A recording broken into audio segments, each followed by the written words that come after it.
السلام عليكم. عايزة أتكلم على موضوع يخص سورة ياسين. في بعض القنوات بتطلع تقول لو عملتوا ياسين بطريقة السبع مبينات ربنا هيستجيب لكم، وللأسف الطريقة دي أنا بشوف إنها قلة أدب منهم، إن هم يكلموا على سورة ياسين بالطريقة دي، فدي قلة أدب منهم.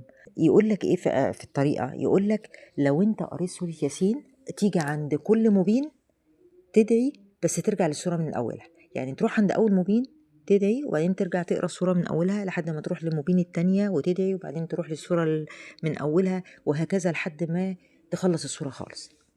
ودي قلة أدب واستهتار بالقرآن.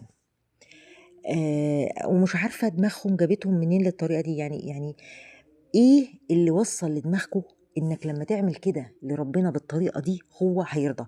يعني أنا دلوقتي لو قريت سورة ياسين عادي جدا لربنا سبحانه وتعالى تقربا منه بقراءة سورة ياسين، فمش هيرضى يديني إلا لما يلاقيني أنا عمالة أعمل كده في سورة ياسين، أجيب أولها لآخرها وأرجع من أولها لنصها يعني إيه وجهة نظرك في إن ربنا مش هيقبل يديني إلا لما أعمل سورة ياسين بالطريقة دي، وربنا يبقى شايفني بعمل كده في كلامه؟ ربنا سبحانه وتعالى قال لنا في القرآن ليتدبروا يعني تقرأ آياته وتتدبرها وتعرف معانيها وتعمل بيها. ربنا سبحانه وتعالى قايل لنا في القرآن ايه الغلط وايه الصح، ايه الحلال وايه الحرام. القرآن مش عشان حضرتك تفضل تجيب السورة دي والآية دي وتجيبها مش عارفة من أولها لآخرها وتقعد تعمل الحركات بتاعتك دي عشان ربنا يستجيب لك. يعني بجد دي قلة أدب، واللي بتعلمه كده وبيعمل زيك انت بتشيل ذنبه. طيب هتقول للناس ان، وبتقعد تقسم بالفعل، بتقعد تقول للناس ان انا لما عملت كده ربنا استجاب لي، والناس عندك في التعليقات تحت يقول لك احنا عملنا اللي انت قلته وربنا استجاب لنا. طيب ماشي، انتوا فرحانين ان ربنا استجاب لكم، طب ليه مش بتشوفوا ان دي ممكن تكون فتنة ليكوا؟ خدتوا حاجتكوا بس اتكتب عليكوا ذنب، لان انت بتلعب كده، انت كده بتلعب. طيب سورة ياسين الشيوخ قالوا إني مش ليها أي حديث صحيح، تمام؟ لكن بعض الفقهاء ودار الإفتاء المصرية قالوا إن قراءة القرآن بنية قضاء حاجة أو أي أمر أنت عايزه جايز ومستحب. من باب إيه؟ من باب إن أنت بتتوسل لربنا بعمل صالح، زي ما أنت بتتوسل لربنا بصدقة، توسل ربنا بالاستغفار كده، ماشي. وفي بعض السلف والصالحين قالوا إن هم وجدوا أثر لقراءتها في تيسير الأمور، بس ده بيتسمى إيه؟ بيتسمى مجربات.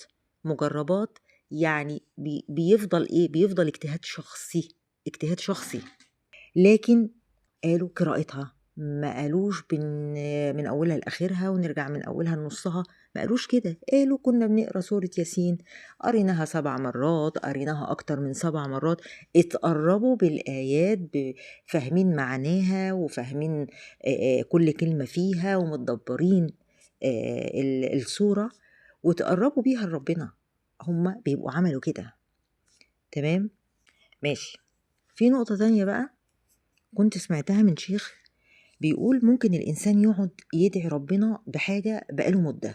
هنفترض مثلا إن أنت بتدعي ربنا إنك أنت مثلا تشتري عربية، فبقالك مثلا سنتين بتدعي، بقالك سنة بتدعي، وبعدين دخلت مرة، يعني أنت بقالك سنة بتدعي وبعدين دخلت في يوم من الأيام كده لقيت واحد بيقول مثلا لو أنت قلت استغفار مثلا 1000 مرة، والذكر مش عارفة دوت 2000 مرة، ربنا يستجيب لك. فتروح أنت عامل اللي هو قايله، فتلاقي مثلا بعد يوم بعد أسبوع لقيت حد بيديلك عربية هدية، فأنت بتفكر إنك لما قلت الذكر ده امبارح ربنا راح يستجيب لك واداك العربية.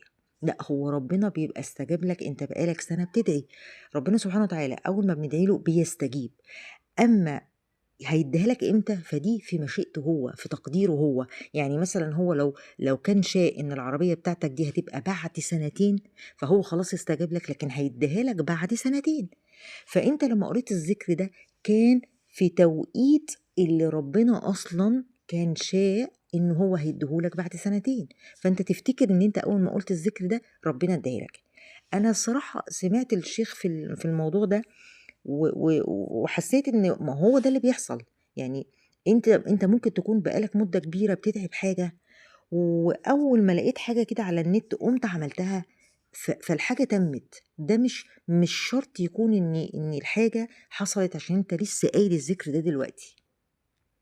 دي معلومة حبيت أقولها يعني، لأن ممكن يكون اللي بيعملوا موضوع المبينات دوت يكون ربنا انتوا بقالكم مدة كنتوا بتدعوا، فربنا كان في تقديره وبعلمه للغيب ان هيديلك الحاجة او هيديلك الحاجة بعد شهر شهرين.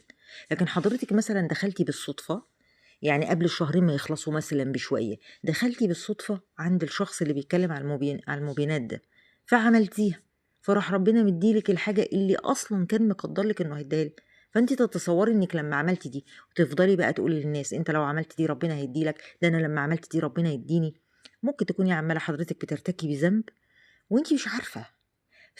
ليه بنبعد عن الطريق اللي الأمان، اللي تبقي بتدعي ربنا بيه بأمان ومش بتبقي بترتكبي ذنب، وبتفضلوا تدوروا على طرق ملتوية تانية تاخدوا بيها ذنب.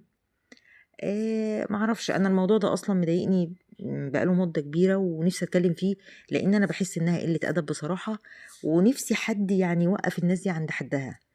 نصيحة تقبلوها أو مش تقبلوها دي برضو راجعة لكم، وشكرا وأسفة على الإطالة.